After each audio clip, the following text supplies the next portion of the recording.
it comes to animation apps, I put PhotoPuppet HD at the top of the list.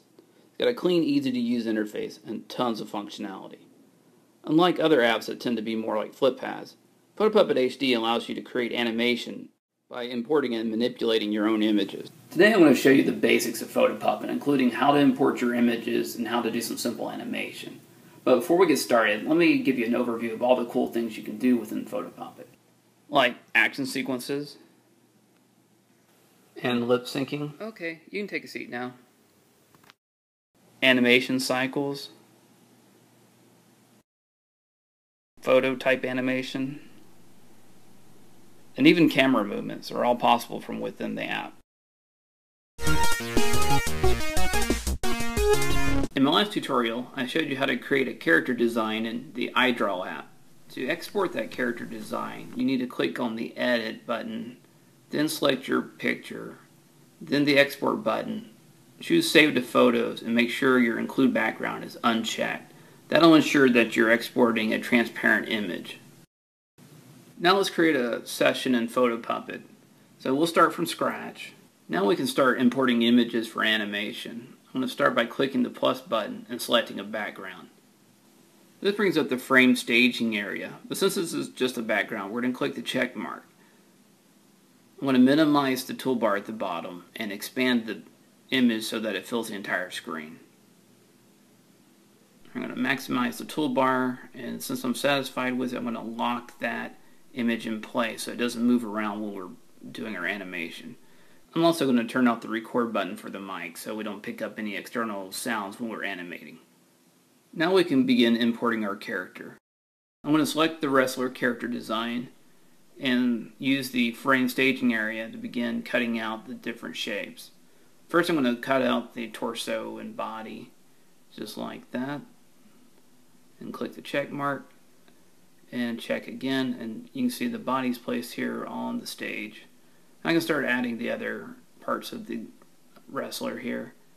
So I'm going to add the head next, and just click the cutout button, trace around the head, click check mark, then I'm going to move the head so it rests on top of the torso. Tapping the head 3 times will attach the head to the torso. I can then use the rotate wheels to swivel the head on top of the torso. I'm going to now finish adding the rest of the body parts to the wrestler. Following the same process, so cutting out the body part and then moving it onto the stage, triple tapping it to attach it to the torso.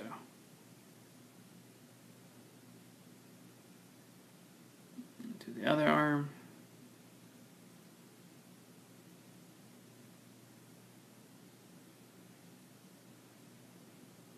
Okay, at this point I should have both arms attached.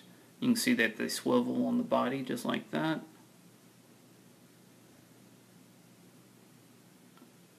Alright, the last thing I'm going to do is add the mouth. I just got 2 mouth shapes here. Now for the first time we're going to actually add an additional frame. I'm going to go add the other mouth shape, which is kind of the upside down angry face. And you can see I can move back and forth and you can see that the frame changes. So I'm going to move the mouth up here by the face. And see, we got this pop-up box over here for switching frames. And I can just tap on the frame that I want it to be when I animate the wrestler.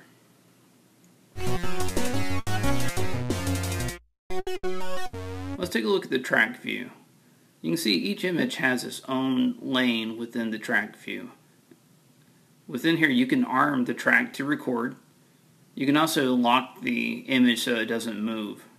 Each bar represents a recording. The bars can be split and moved about to adjust the timing of the individual images. You can see the various frames making up each lane by clicking on the frame view. There's also a smaller track view that just gives you the microphone and the overall animation. This is good for doing voiceovers or if you want to scrub through your video. This next icon gives you the layers view. This allows you to set what objects are in the foreground and which objects are in the background. On the right side we have the Preferences menu. We can do things like manipulate the camera or change the track view transparency. The rocket icon is used to export your video. You can export your camera roll to YouTube or Facebook. You also have the option of setting frame rate and the video quality.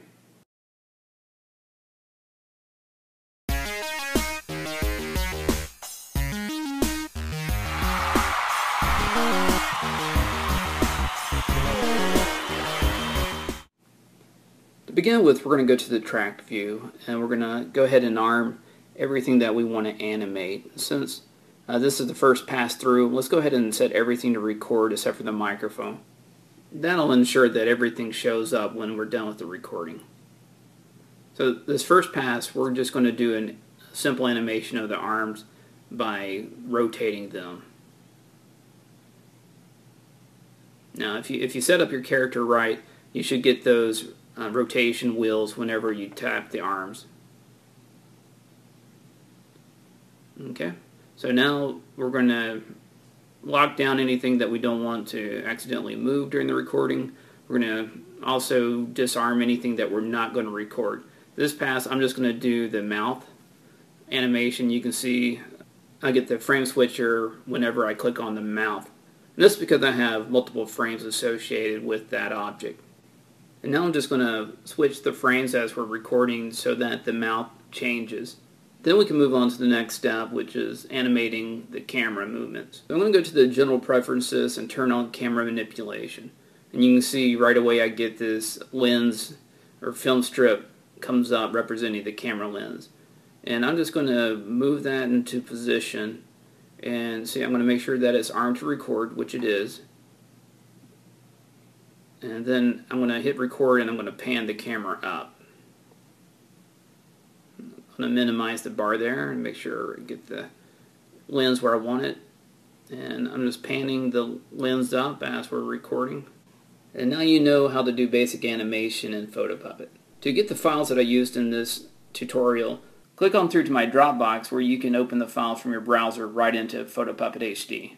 My next tutorial, I'm going to get deeper into the animation process, including action sequences and lip syncing. So chat back soon or subscribe to my YouTube channel.